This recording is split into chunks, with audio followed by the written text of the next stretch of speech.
Imagine a document that, in one breath, guarantees you the deepest civil liberties, and in the next, it grants the state the absolute power to nullify those very rights automatically. Right, not by some complex amendment, but just by a simple proclamation of an emergency. And did you know the foundational philosophy of our state, the Preamble, was once completely rejected by our highest court as even being part of the Constitution? It's a fascinating history. We are diving deep into the essential constitutional prescriptions of Indian polity today, really exploring the foundational blueprints that define India. That's our mission today. We are taking the dense structure of the Constitution and all the legal precedents surrounding it, the core concepts right out of Laxmikanth, and we're just extracting the absolute necessities. And this isn't just about definitions, is it? No, not at all. It's about mastering the analytical depth you need for the UPSC examination. We'll even link legal doctrine directly to public policy debates and actual previous year questions, the PYQs, to show how this structural knowledge applies in the real world. Welcome to the Deep Dive, your essential shortcut to being well-informed. We are Simplified UPSC by PPP, and we are so glad you've joined us for this intensive constitutional exploration. And we just want to humbly ask, if you find this content useful, please just take a moment to subscribe to our channel. It really helps. It does. And if you're able, please consider joining our paid membership on YouTube. Your support is absolutely crucial. It helps us continue to bring you this highly useful, in-depth content. And a massive, massive shout out to all of our existing members. Your dedicated support truly empowers us. It lets us create these detailed, high-quality deep dives. We really appreciate it. And while you're here, don't forget to like this video and share your valuable comments below. We read them all. Quick note on resources. Free notes that cover the core concepts we're discussing today, along with practice PYQs, are available right now on our Telegram channel. And for those of you who are legend YouTube members, we offer premium notes. They include extra PYQs and detailed model mains answers, and you can find those on our Discord channel. So make sure you join us there for that definitive extra edge. Okay, let's get into it. All right, let's unpack the foundational philosophy first. The Constitution's heart, the Preamble. It outlines the resolve to constitute India as a sovereign, socialist, secular, democratic republic. And securing justice, liberty, equality, and fraternity for all citizens. It's really the mission statement. It is, but you mentioned its legal status was a bit shaky at first. Oh, more than a bit. What's truly foundational about the Preamble isn't just its lofty ideals, but its tumultuous legal history. For any serious student, you have to track its journey.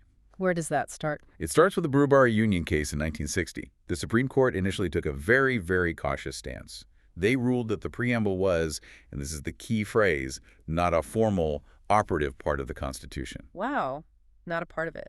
So what was it then? Just a nice introduction? That's pretty much how they saw it. They said it was merely an introduction, a key to the minds of the makers. Yeah. Useful for interpreting ambiguous articles maybe, but it had no independent legal status. You couldn't derive rights or prohibitions from it. That seems like such a massive downplaying of its importance. If it's not a formal part, how can it really guide the nation? How did they resolve that? Well, it took a foundational constitutional challenge, a huge one. This all culminated in the landmark Kesavananda Faradi case in 1973. Ah, the basic structure doctrine case. Exactly. And that judgment completely reversed the Burubara position. It established the consensus that the Preamble is an essential part of the Constitution. Okay, so it's in. But what does that mean practically? Can you sue the government for not providing fraternity? No, not directly. That's the nuance. It's still non-justiciable. You can't directly enforce the goals of justice or fraternity in a court. But, and this is the profound part, the court declared that the Preamble contains the basic structure of the Constitution, which means the Preamble acts as an interpretative beacon. Any amendment to the Constitution has to remain faithful to those high ideals.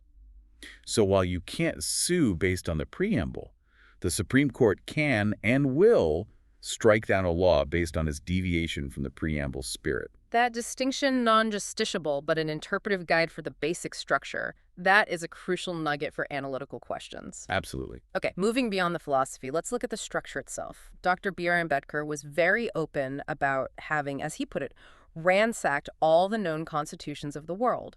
When we look at those borrowings, they seem to fall into three clear buckets, right? Exactly. And analyzing these buckets is the perfect way to answer that perpetual criticism that our Constitution is just a bag of borrowings. The borrowing was incredibly selective and Very strategic. So what's the first bucket? The skeleton. A skeleton, yes. Yep. The structural part. The whole administrative framework, the detailed rules of governance, the sheer size of the document that largely stems from the Government of India Act of 1935. The British-era legislation. Right. It provided the necessary institutional framework for a complex, diverse subcontinent, a strong centralized executive, an integrated judiciary. That all comes from there. And then the ideological pillars, the soul, that came from the great democratic traditions. Yes. That's the philosophical part. It consists of two key sets of ideals. Our fundamental rights, in Part 3, ensuring civil and political liberties. Those are heavily inspired by the American Constitution, specifically their Bill of Rights. And the other side of that coin. The other side is the Directive Principles of State Policy, or DPSP, in Part 4. They aim for socioeconomic justice and the welfare state. Those are drawn from the Irish Constitution. This dual approach created a unique dynamic between individual freedom and state responsibility. Okay, so structure from the 1935 Act, rights from America, directives from Ireland. What's the third bucket? The third is the political part. This covers the cabinet system, the role of the head of state, the relationship between the executive and the legislature. That is primarily adapted from the British parliamentary system. So the criticism that it's a hodgepodge or a bag of borrowings is frequently raised, especially in mains questions. How do we synthesize these sources to argue for the document's originality? The key is adaptation, not just adoption. Yeah. Our framers knew that features that worked in a small, unitary state like the UK or a developed federation like the US might just fail in a poverty-stricken, diverse, and newly independent nation. So they tweak them. Massively. For instance, while we borrowed fundamental rights from the US, we made them non-absolute. They're subject to reasonable restrictions, adapting them to the needs of a developing society. Okay. Similarly, our parliamentary system has emergency clauses and a level of strong central control that Britain completely lacks. That was specifically designed to ensure national unity. So the synthesis, the modification of borrowed features to suit specific Indian conditions while avoiding their faults, that renders the document unique. It is an act of original creation built on global experience. That's a great way to frame it. Now let's address the nature of our federation. Article 1 describes India as a union of states, deliberately avoiding the term federation of states. What is the real significance of that phrasing? That terminology, which was very deliberately chosen by Dr. Ambedkar, signals two immediate foundational principles of Indian federalism, and it really emphasizes its unitary bias. What's the first one? First, the Indian Federation is not the result of an agreement among states. The states didn't voluntarily come together and delegate powers to the center, which is how the United States was formed. I see. Our states are units of a pre-existing sovereign entity. They didn't create the union. And the second point, it speaks directly to national integrity, doesn't it? Absolutely. The second and perhaps the most crucial implication is that no state has the right to secede from the union. This is what led to that famous characterization of India as an indestructible union of destructible states. Destructible states. That's the real-world consequence you need to understand, isn't it? It is. Unlike the U.S., where state boundaries are constitutionally guaranteed, our parliament has the power under Article 3 to unilaterally form new states, increase or diminish the area of any state, or even alter the boundaries or names of states. And how hard is that to do? That's the kicker. It can be done by a simple majority in Parliament. This power is devastating to the notion of strict state autonomy, and it's the clearest structural indicator of the union's dominance. That power to redefine the units themselves, it really does speak volumes. Beyond Article 3, what are the other pervasive unitary features that make our system so distinctively centralized?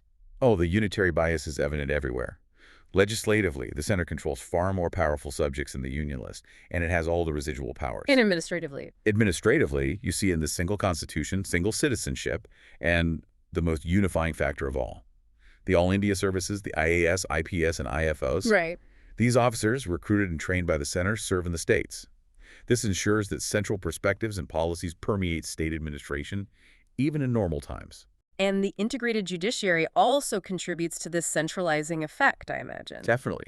An integrated judicial structure where the Supreme Court presides over the entire judicial system ensures uniform interpretation and application of both central and state laws. It reinforces that single system of law across the whole country. And you can add the governor to that list. Absolutely. Add to this the appointment of state governors by the president under Article 155, who act as crucial links, and let's be honest, sometimes as agents of the center. All these features build resilience, especially when combined with the comprehensive emergency provisions. Articles 352, 356, and 360. Right. This constitutional elasticity allows a smooth, non-amendable transition from a federal structure to a virtually unitary one whenever national security or financial stability is threatened. Okay, let's move to Part 3, the fundamental rights. Starting with the right to equality, we have equality before law in Article 14. But the real complexity kicks in with Articles 15 and 16, which deal with affirmative action, reservations. Yes, and the evolution of Articles 15 and 16 is just central to modern Indian polity. While Article 14 establishes formal equality, Articles 15.4 and 16.4 recognize that's not enough.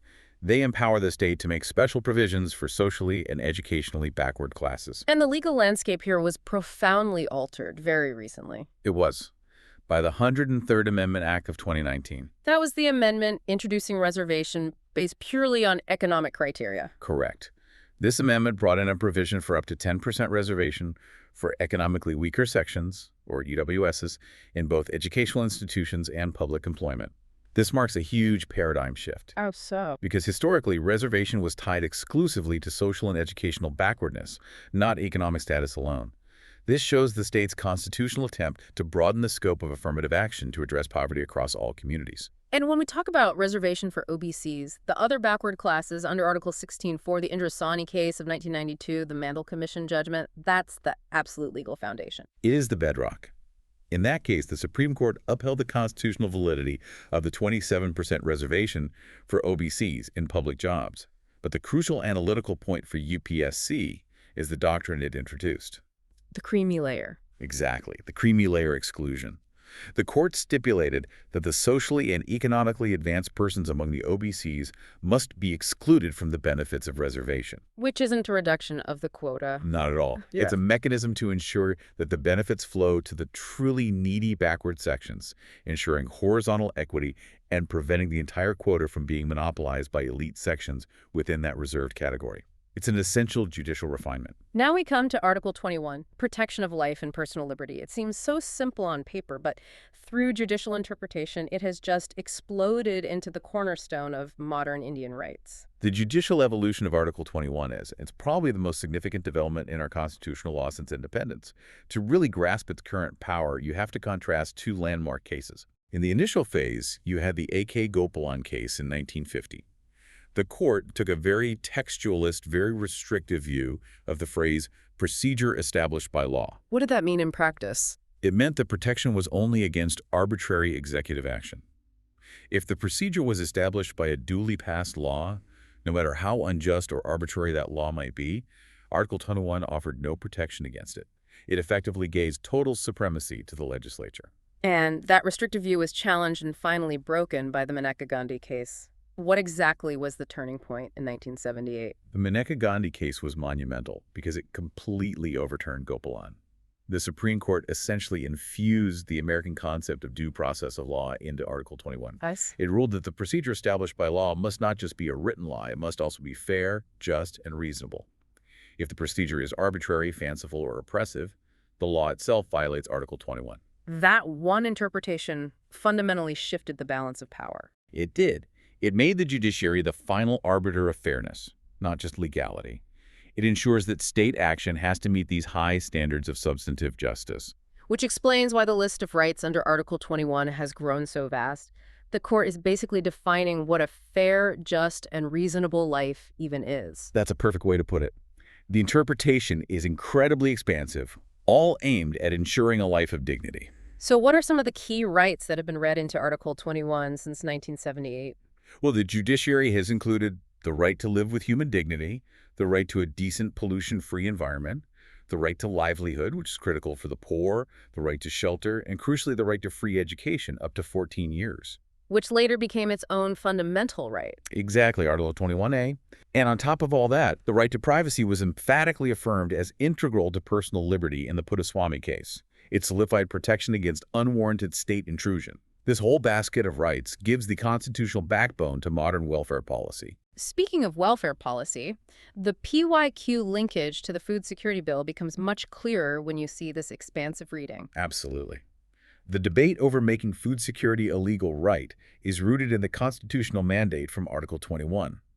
If the right to life includes the right to a dignified existence, and if dignity requires adequate nutrition and freedom from hunger. Then the state has a constitutional obligation to legislate something like the Food Security Act. Precisely. And that obligation is further supported by the Directive principle in Article 47, which imposes a duty on the state to raise the level of nutrition and public health. This synergistic reading of fundamental rights and directive principles is essential for Maine's answers. Now, let's pivot to a deeply controversial topic, preventive detention. We noted that Article 22 explicitly allows the state to detain a person without a charge or trial, just based on suspicion. Why is this enshrined in our Constitution? This is a classic example of that difficult balance between security imperatives and liberal rights.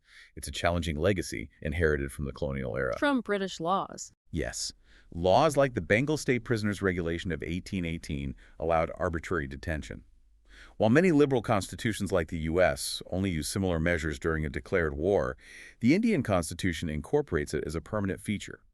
The source material notes its operation through various acts like POTA or UAPA, reflecting the unique internal security challenges India faces. But there are some safeguards. There are. Article 22 places procedural safeguards on this power-like consultation with an advisory board and limiting the duration.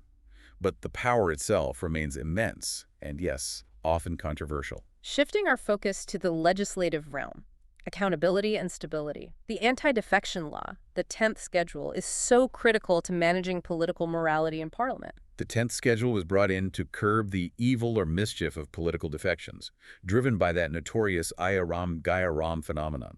It seeks to enforce party discipline. And a member can be disqualified under 3 primary scenarios. That's right. First, if they voluntarily give up membership of their political party.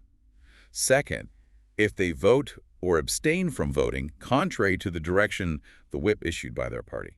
Or third, if an independently elected member joins a political party after their election. That phrase, voluntarily giving up membership, seems a bit open to interpretation, especially with internal party dissent. It is a critical subtlety. The Supreme Court has ruled that this phrase doesn't require a formal resignation letter. It can be inferred from the conduct of the member, like publicly opposing the party or joining a splinter group. I see. So it gives the party leadership significant power. And who decides on the disqualification? The entire question of disqualification is decided by the chairman in the Rajya Sabha or the speaker in the Lok Sabha. And the most important check on that power comes from the judiciary, right? To ensure the speaker isn't just acting as a political operative. That is the essential check. The Quixote-Holohan case of 1992 established that the decision of the presiding officer on disqualification under the 10th schedule is subject to judicial review. Initially, there was some uncertainty, but this ruling confirmed that the judiciary can review the speaker's decision on grounds of malafides or perversity. It injects essential accountability into what is, at its heart, a high-stakes political decision. It prevents the law from becoming a complete tool of the ruling party. Exactly. All right, let's talk about the Directive Principles of State Policy, the DPSP. They are often seen as secondary because they are non-justiciable. K.T. Shaw's famous comparison, calling them a check on a bank payable only when the resources of the bank permit, is the classic criticism. It's a fair criticism from one perspective. But was this non-justiciability a weakness, or was it a strategic necessity by the framers? Oh, it was absolutely a strategic necessity. Imagine if the DPSP had been made legally enforceable right away in 1950.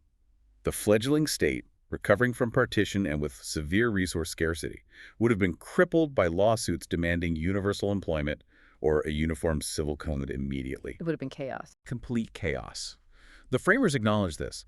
But Article 37 still imposes a moral and political obligation, declaring these principles as fundamental in the governance of the country. They are the conscience of the Constitution, embodying that transition from a police state to a proactive welfare state. So if they aren't enforceable in court, how do we measure their impact? What legislative actions prove they've been effective as governing guidelines? Their impact is measured in decades of policy direction. Historically, they drove the state's command economy approach, leading to the creation of the Planning Commission in 1950. That was explicitly tasked with planning for socioeconomic justice, a core DPSP goal. And that's now been replaced by Niti Aayog. Right, in 2015. But the core mandate of planned development to achieve welfare goals remains the same. And we also see direct implementation in specific sectors, too. Precisely. Just look at environmental protection. Article 48A mandates the state to protect and improve the environment. This directive led directly to comprehensive laws like the Wildlife Protection Act of 1972, the Forest Conservation Act of 1980, and the establishment of various pollution control boards. Even the push for universal primary education originated in the DPSP before it was elevated to a fundamental right. But the persistence of the Uniform Civil Code, the UCC, as an unfulfilled directive in Article 44, that highlights the difficulty of implementation, doesn't it? Especially when culture and religion get involved. It serves as a perfect example of the limits of the DPSP. The goal to secure a UCC throughout India is clear. It aims for national integration and gender justice. However, its non-implementation over 7 decades reflects the intense political, social, and cultural friction involved in translating a lofty ideal into uniform national law. It's much harder than passing purely economic legislation. Far harder. It really underscores that difficulty. Okay, let's anchor the DPSP firmly in policy analysis by linking it to that PYQ on the relationship between land reforms, agriculture productivity, and poverty elimination. Land reform seems like the clearest example of the state prioritizing DPSP goals, even over property rights. Land reform is the epitome of DPSP implementation. The directive to minimize inequalities in income and status was the engine. Following this constitutional imperative, states legislated aggressively to restructure these old feudal agrarian relations. And the key elements of these reforms directly addressed poverty. They did. Can I detail those measures? Please. First was the rapid abolition of intermediaries, the zamindars, jagirdars, and so on, who were exploiting tenants with exorbitant rents. That eliminated the exploitative feudal structure. Okay, that's one. Second, comprehensive tenancy reforms were introduced to ensure security of tenure, fix fair rents, and grant ownership rights to cultivators. Third, and maybe the most disruptive, was the imposition of ceilings on land holdings. This forced large landlords to surrender surplus land, which was then distributed among the landless or marginal farmers. It was a direct, targeted constitutional measure to address rural poverty. And this leads to a critical legal doctrine, Article 31A. How did the framers make sure that these transformative laws wouldn't just be perpetually struck down by the courts? That's the essential constitutional protection. Land reforms involve seizing property, which could easily violate the old fundamental right to property or the right to equality. So to shield these laws, Article 31A was inserted. And what did it do? It explicitly protects laws related to agrarian reforms from being challenged on the grounds that they violate Articles 14 for equality or 19 for freedoms. This shows the highest commitment of the Constitution. When individual rights clash with large-scale socioeconomic justice mandated by the DPSP, the state can constitutionally prioritize the latter through protected legislation. Moving now to the practical workings of the Union, let's address center-state relations. We know the framework is centralized, but there's a lot of friction, especially over administrative power. To improve this, the Sarkaria Commission recommendations are the definitive reference point. Yes, the Sarkaria Commission, set up in 1983, was the authoritative attempt to analyze and reform that functional relationship. It produced 247 recommendations aimed at fostering what we call cooperative federalism. What was the Commission's most significant recommendation about the misuse of emergency power, specifically Article 356? They delivered a clear constitutional warning on that. The Commission advised that Article 356, or President's Rule, must be used only in the rarest of rare cases, as a measure of last resort, and only after all other constitutional alternatives to stabilize the state government have been completely exhausted. Which was a direct response to it being used for political ends. A direct response. Yeah. They also emphasized the need for a permanent consultative body to mediate disputes and build consensus, correct? Yes. They strongly advocated for setting up a permanent intergovernmental council, which we now know as the Interstate Council, under Article 263. And its purpose is dialogue, not just judgment. Right. It serves as a platform for continuous dialogue between the center and the states, investigating common interests and making recommendations for policy coordination. And interestingly, they also reinforced the unifying role of the All India Services, recommending they be further strengthened because they foster administrative uniformity and loyalty across both levels of government. The governor is the perennial flashpoint in center-state relations, often seen as an agent of the center rather than a neutral constitutional head. The Sarkaria guidelines for appointment are crucial here. They really tried to depoliticize the role. Sarkaria laid down specific, strict guidelines for the president when appointing a governor. What were they? The person must be eminent in some walk of life. They must be from outside the state they are appointed to, and they should be a detached figure who hasn't been too involved in politics recently. And crucially, the commission recommended the center must consult the chief minister of the state before making the appointment. In reality, though, despite these guidelines, we frequently see political conflict centered on the governor, for instance, delaying assent to bills. And that conflict arises because the governor has several discretionary powers, Yeah. reserving a bill for the president's consideration under Article 200 or recommending president's rule under Article 356. When a governor reserves a bill, sometimes indefinitely, it stalls state legislative activity. Leading to accusations that they're acting as the center's agent to frustrate state policy. Exactly, especially when the ruling party in the state is different from the one at the center. Understanding this political reality is key to grasping federal dynamics in practice. Let's address a niche but extremely important area for governance: tribal administration. Specifically, the connection between the Fifth Schedule and internal security, as highlighted by a PYQ on left-wing extremism. This is a profound linkage. Article 244 governs the administration of scheduled areas. The Fifth Schedule applies to tribal administration in most states outside the Northeast. It sets up tribes' advisory councils and gives powers to the governor to protect tribal interests. And the PYQ asks, what is the impact of non-implementation of these provisions on the growth of left-wing extremism? And the answer is deeply rooted in socioeconomic alienation. Non-implementation means failing to protect tribal land, failing to control exploitative money lending, and failing to provide genuine self-rule.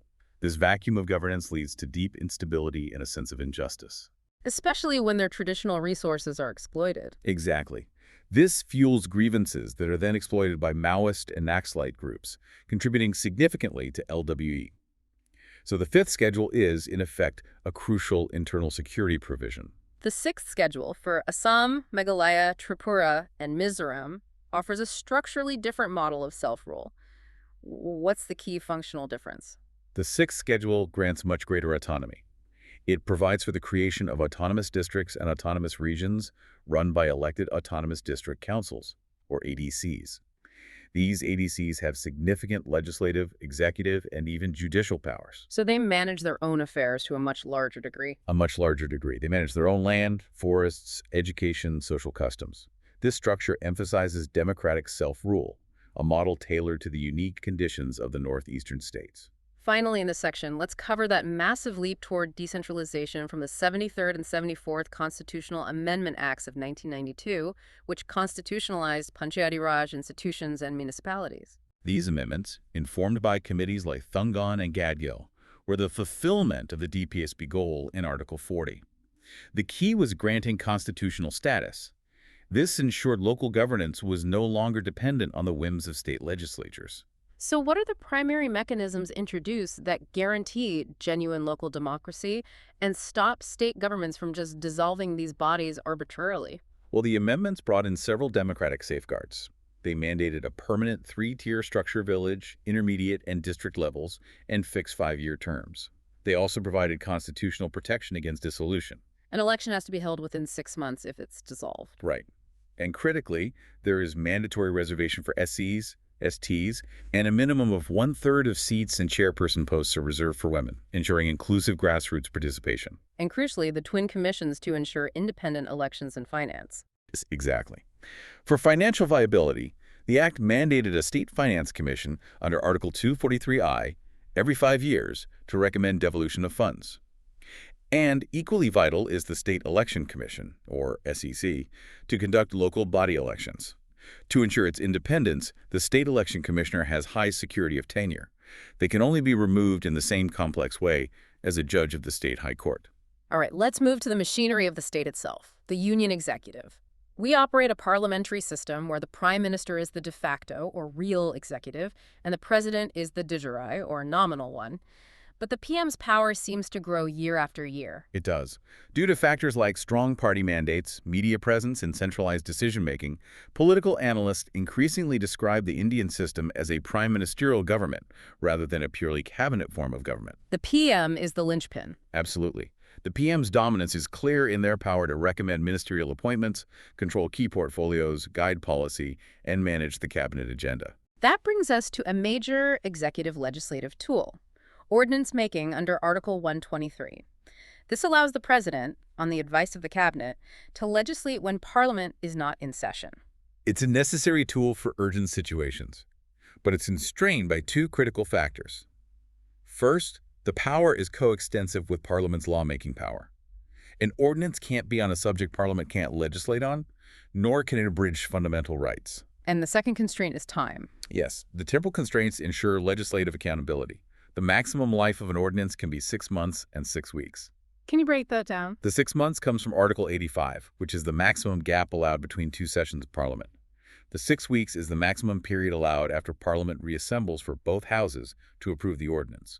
If they disapprove it or just fail to act, the ordinance lapses. So it prevents the executive from permanently bypassing legislative scrutiny. Exactly. Now we turn to the judiciary, the ultimate watchdog of the Constitution. Our integrated judicial system ensures uniformity of law, and the power of judicial review is paramount. Judicial review is the single most important check on legislative power. It lets the Supreme Court and high courts examine the constitutionality of laws and executive orders and declare them void if they violate the Constitution. This establishes the supremacy of the Constitution, not the supremacy of Parliament like in the British system. In managing the complexity of legislative overlap in our federal structure, the judiciary uses specific doctrines to maintain functional efficiency. This is where concepts like pith and substance and severability are crucial. Precisely. When legislative powers overlap, say a state passes a law that touches upon the union list, the court uses the doctrine of pith and substance. It looks at the true nature and character, the dominant purpose of the law. If the law's substance falls within the competence of the legislating body, incidental encroachment on another list is ignored. It keeps things functional, and severability helps with judicial restraint, right? It prevents throwing out an entire law if only one section is flawed. That doctrine is a cornerstone of judicial efficiency.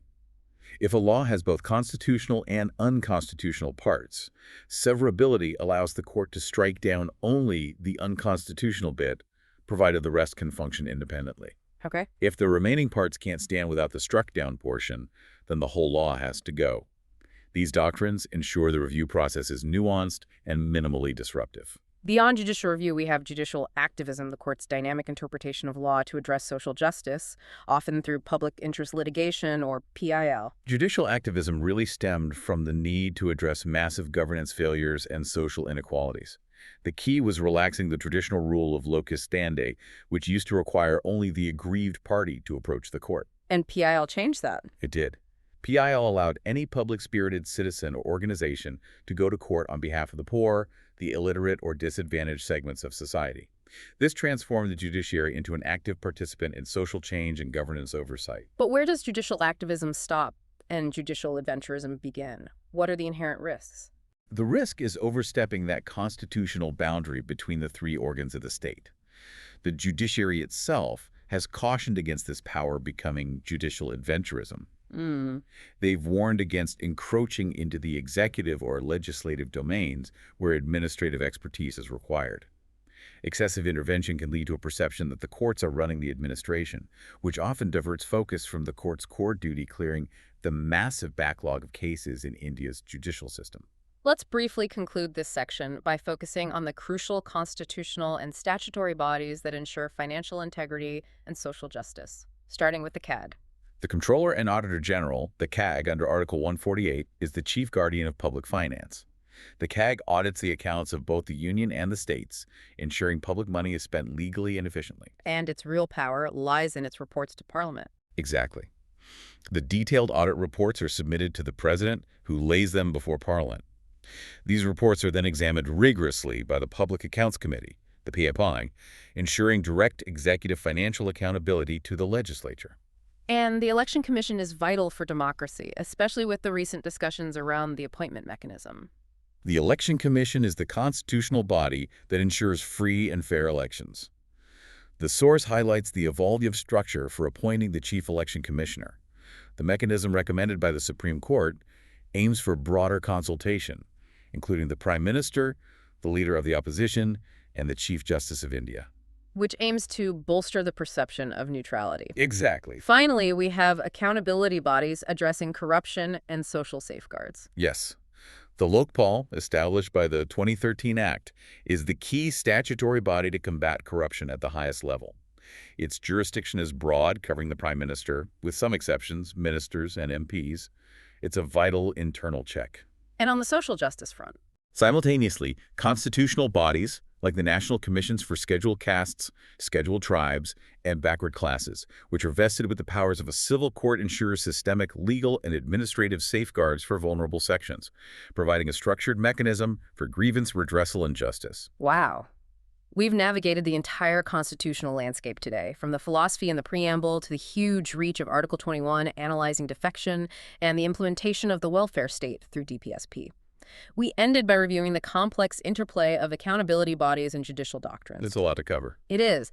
And understanding the interconnectedness of all these prescriptions, how the preamble guides the judge, how DPSP justified Article 31A, how federal dynamics are governed by Sarkaria's blueprint, that is absolutely essential for structuring those comprehensive analytical answers in the UPSC mains exam. Indeed.